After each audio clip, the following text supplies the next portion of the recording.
이번 시간에는 19장 4부로 천년 왕국 누가 들어가는가입니다. 먼저 이스라엘의 추수 과정을 살펴보면 첫 열매를 하나님께 먼저 드리고 나면 대추수를 하게 되고 이후 이삭 줍기를 하게 됩니다. 따라서 천년 왕국에 들어가는 자는 이삭 줍기에 해당됩니다. 이는 이사야 17장 6절에도 잘 표현되어 있습니다. 그리고 천년 왕국에는 두 부류가 들어갑니다. 첫째는 혈통적 유대인 중 극적으로 살아남은 자들입니다. 물론 여기서 혈통적 유대인들은 예수님 믿는 유대인으로 변화된 상태로 이는 스가랴 12장 10절에 표현되어 있습니다. 두 번째로 천년 왕국에는 이방 불신자들 중 극적으로 살아남은 자들로 이들도 회개하여 예수님 믿는 이방인들로 변화됩니다. 이는 스가랴 14장 16절에서 20절에 잘 표현되어 있습니다. 이를 위해 먼저 이사야 61장을 보면 천년 왕국에서 이스라엘과 이방인 간의 관계를 명확히 보여주고 있습니다. 즉, 천년 왕국에서 이스라엘의 신부는 여호와의 제사장, 하나님의 봉사자이며 특히 여호와께 복받은 자손임을 이방 민족들이 인정한다고 되어 있습니다. 또한 이사야 60장을 보면 이방 민족이 이스라엘을 섬기는 장면이 나옵니다. 즉, 이스라엘은 제사장 국가로서 이방 민족이 가져다주는 예물과 제물로 국가 경제를 유지하게 됩니다. 다만 교회는 그 이전에 휴거되어 하늘에서 이 땅을 통치하기 때문에 이스라엘을 시기 질투할 필요는 없습니다. 또한 에스겔 38장을 보면 하나님과 이스라엘의 관계가 잘 표현되어 있는데 그 핵심이 하나님의 성소입니다. 이 성소는 바로 에스겔 40장에서 48장에 기록된 에스겔 성전입니다. 즉, 하나님과 이스라엘 사이에 하나님의 성소를 세워 화평의 언약을 체결하면 이스라엘은 하나님의 백성이 될 것이며 하나님의 처소도 그 가운데 있을 것이라고 말씀하고 있습니다. 그리고 이를 모든 열국이 알게 된다고 말하고 있는데 이는 모든 민족이 이스라엘을 제사장 나라로 인정하게 된다는 의미입니다. 또한 스가랴 14장을 보면 하나님과 이방인 관계를 표현하고 있는데 그 핵심이 초막절을 지키는 이방인입니다. 즉, 이방 민족은 1년에 한 번 초막절을 지키러 예루살렘에 올라올 것이며 이 초막절을 지키지 않는 이방 나라에 대해서는 징벌이 있을 것을 경고하고 있습니다. 따라서 이스라엘은 제사장 국가로서 하나님과 이방인 사이에 중재 역할을 하게 됩니다.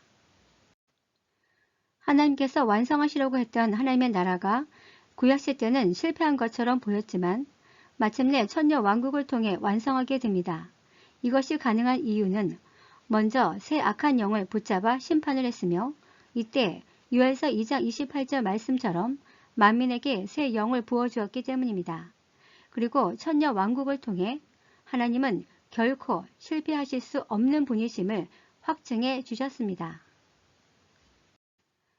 따라서 신약과 구약을 분리시켜 보면 재림 이후 먼저 천년 왕국을 통해 구약을 완성시킨 후 새 예루살렘으로 신약을 완성하여 영원한 하나님의 나라에 들어가게 됩니다. 그렇다면 살아서 천년 왕국에 들어갈 수 있는 방법은 무엇일까요? 즉, 구별의 기준이 무엇인가입니다. 바로 바벨론 안에 머물지 말고 산으로 도망가라는 것입니다. 이는 누가복음 21장 20절 말씀을 기초로 하고 있습니다. 종말 때에는 우리에게 구원을 위한 두 번의 기회가 주어지는데 첫 번째 기회는 짐승의 표를 받지 말아야 합니다. 다행히 짐승의 표를 발행하는 기간이 짧다는 사실에 위안을 얻으며 끝까지 믿음으로 버틴다면 그 결과 휴거가 이루어집니다. 그런데 만일 두려움으로 인해 휴거의 기회를 놓쳤다면 두 번째 기회는 아마겟돈 전쟁이 벌어지면 산으로 도망가는 것입니다. 모든 도시가 멸망당함을 믿어야 산으로 도망갈 수 있으며 그 결과 천년 왕국에 입성하게 됩니다. 다만 이러한 두 번의 기회를 믿느냐 안 믿느냐의 여부는 여러분의 선택에 달려 있습니다. 그렇다면 이에 관한 성경적 근거는 있는가입니다. 첫째, 요한계시록 18장 4절에 내 백성아 거기서 나와 그의 죄에 참여하지 말고 그가 받을 재앙들을 받지 말라는 하나님의 명령입니다. 여기서 거기는 바벨론을 말합니다.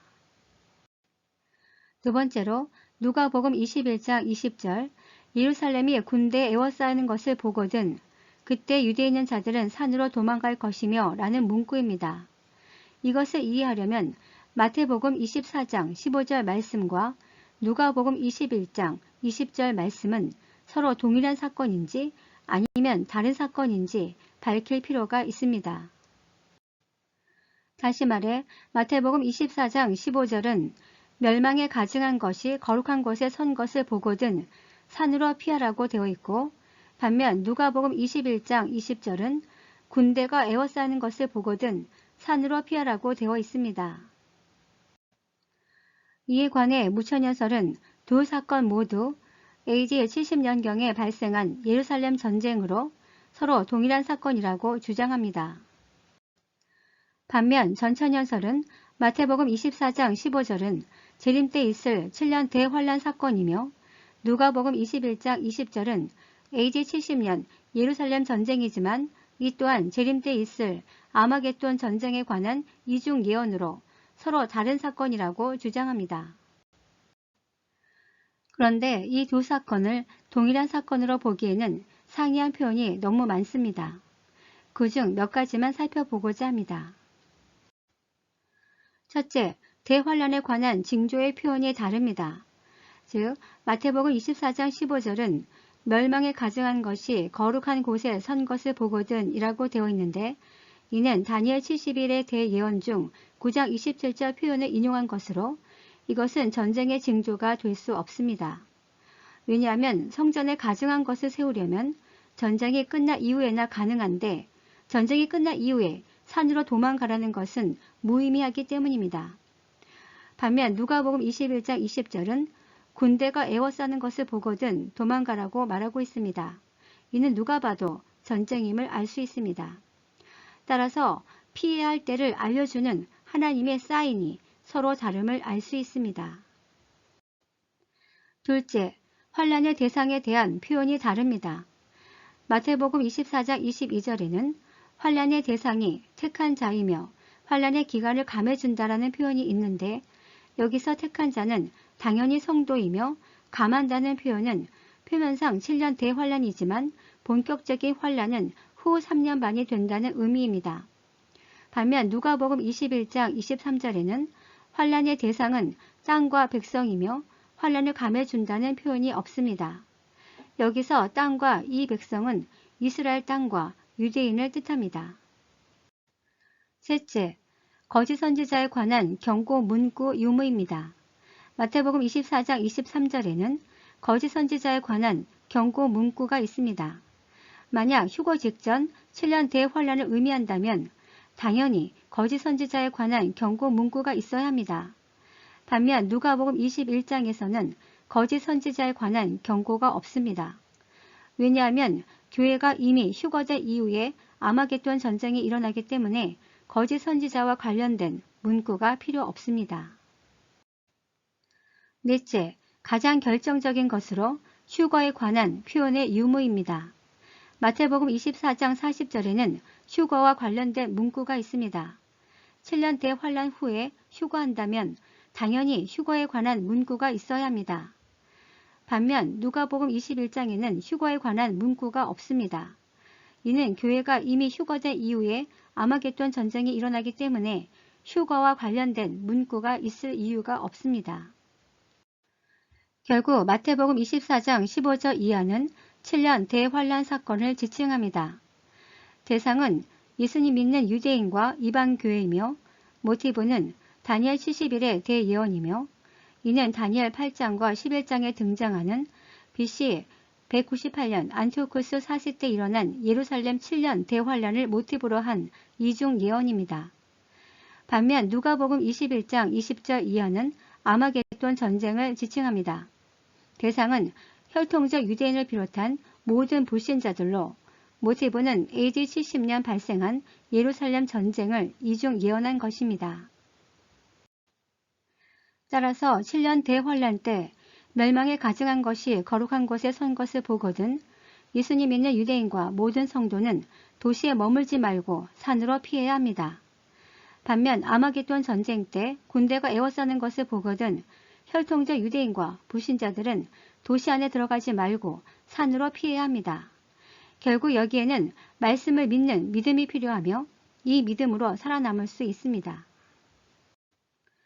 다만 여기서 주의할 것은 재림은 전 세계적인 사건이지만 요한계시록에서는 스토리를 풀어가기 위해서 이스라엘과 유대인 중심으로 사건을 전개하고 있기 때문에 이스라엘에서 벌어지는 사건은 곧 전 세계 모든 교회와 불신자에게도 동일하게 벌어지는 사건임을 유념해야 합니다. 지금까지 우리는 선한 주인공인 14만 4천 명 두 증인을 중심으로 첫 열매와 대추수되는 과정을 연극의 스토리처럼 해석해 왔습니다. 그렇다면 선한 주인공의 사역을 방해하고 핍박하는 악역은 누구일까요? 다음 시간부터는 요한계시록의 또 다른 한 축인 5 악역에 관하여 다루고자 합니다. 감사합니다.